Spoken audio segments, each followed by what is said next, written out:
pay attention to numbers in your dream, or the numbers of things, or even dates in your dream.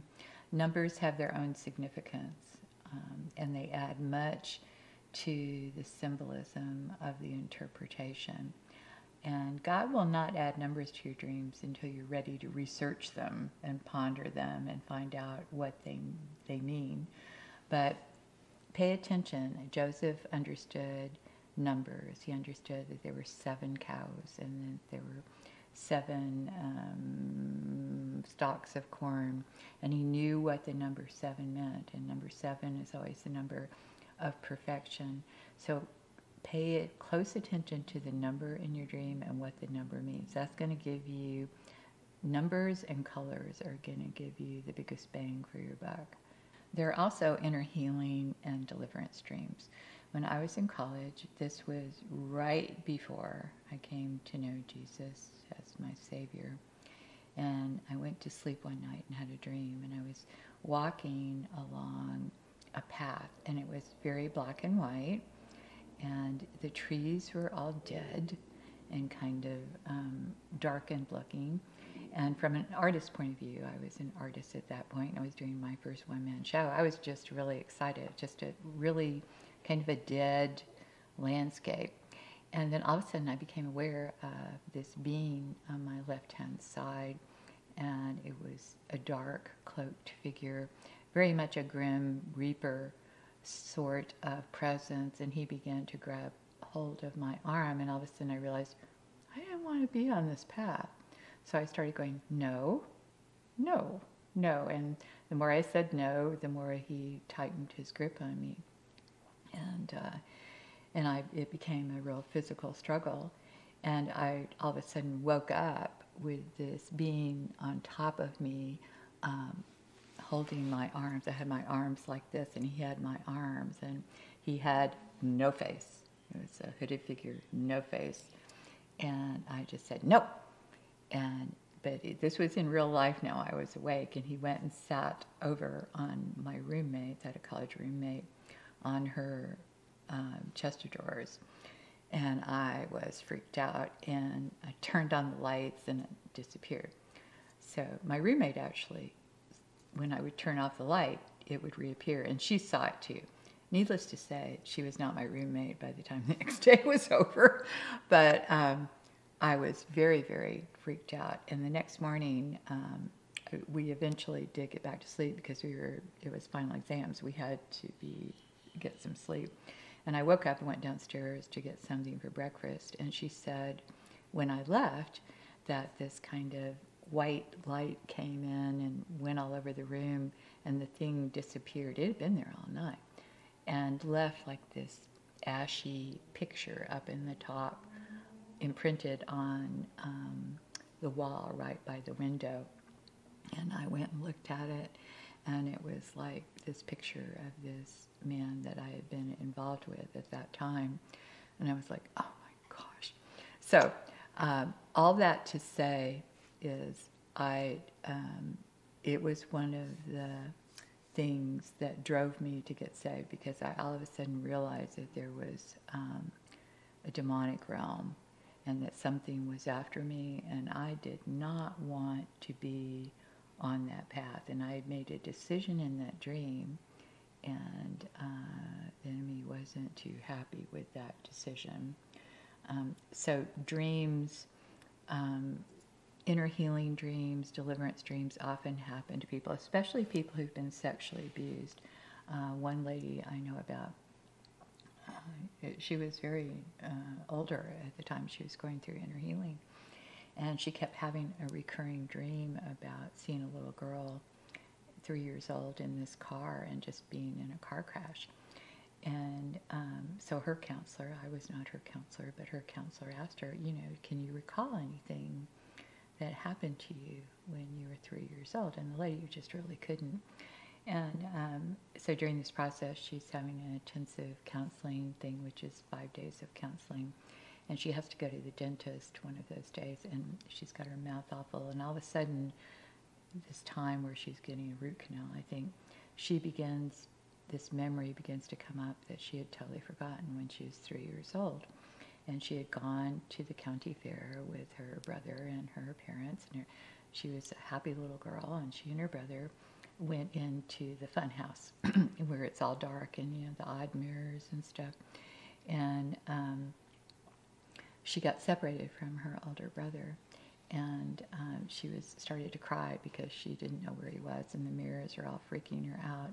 And all of a sudden, a man comes and pulls her outside of the tent, and he rapes her and told her that, don't you ever tell anybody or I'll kill your whole family. And she had totally forgotten this memory. She had repressed it so much because she so wanted to protect her family. And this memory comes back up, and she realizes that it was her in the car, and that she had been so happy up until that point, and her family had been happy. And everybody had said that she had changed when she was 3 years old. And that was the event that had changed it. And she never said a word because she thought something would happen to her family. So God knew the right time to bring it up, and she got a lot of healing. So I bring this up because I listen a lot to people's dreams, especially if they are in a very stuck place and can't begin to move forward, and especially if they're not in tune with their feelings. I kind of ignored one of my dreams many years ago when we were in the ministry, and I had a dream of Jesus coming up this alley. There was an alley in the back of our house, coming in the back gate, and the backyard always means from your past.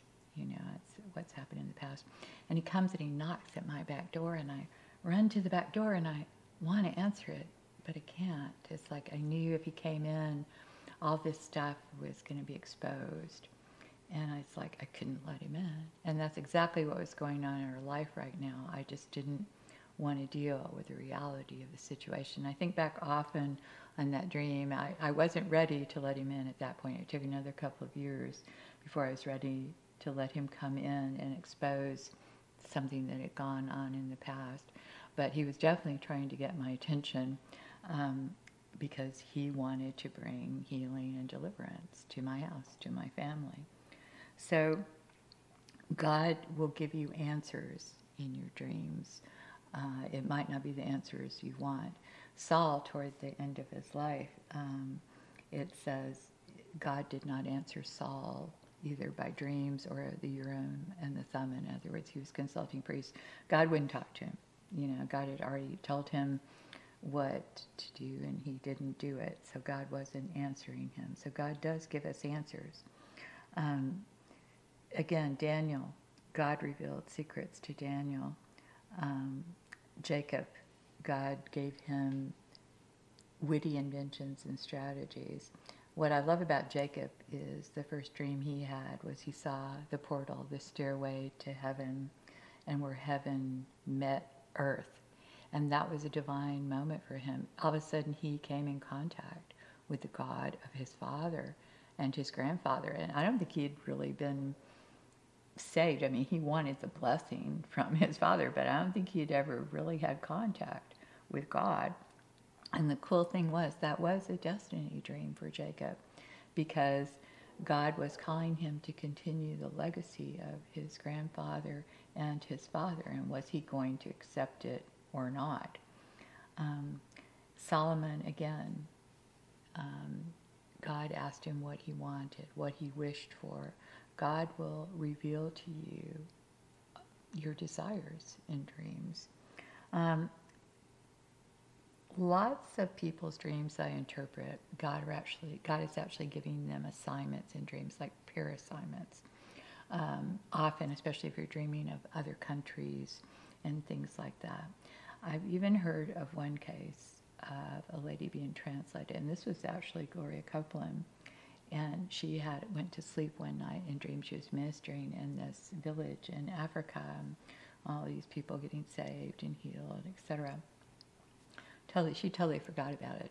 I don't know how long from that time was, but she actually went to Africa and went to a village, and all of a sudden one of the people started saying, that's the lady who came, and when she prayed for me I was healed. And this is the lady who came, and I got to know Jesus. And she's going, And then all of a sudden she remembered her dream, and she realized that God had actually translated her during that dream to do ministry for Him. So I often, when I'm going to sleep at night, go, okay, God, if you want to use me while I'm asleep, that's great. Translate me. and actually, John G. Lake had experiences like that too. He would see himself in certain places going. I love one of his stories. This was more of a vision, not a dream. Somebody had asked him to pray for their sick. I think it was a lady that had just been put in an asylum, and so they were in like a pre-service prayer situation, and he wasn't necessarily praying for this woman, but he saw himself, and all of a sudden he's traveling over, he was in Africa, traveling over Portugal and the water, and he finds himself in Wales, and he had never been to Wales, but he knew it was Wales, and he comes up to this big building. He knew it was an asylum, and he knocks on the door, but he didn't even have to. He kind of just goes in and goes right to where this lady is, and it's all like a prison. She's locked down. She's in a, what do they call it, straitjackets, and he just lays hands on her and starts to pray for her, and immediately the peace of God comes over her, and he knows she's okay. And then all of a sudden he's right back in South Africa with his church praying. So be mindful that God can actually deliver people in their dreams. He can use you to deliver people in your dreams. He can do whatever he wants, but make yourself available to him in your dreams.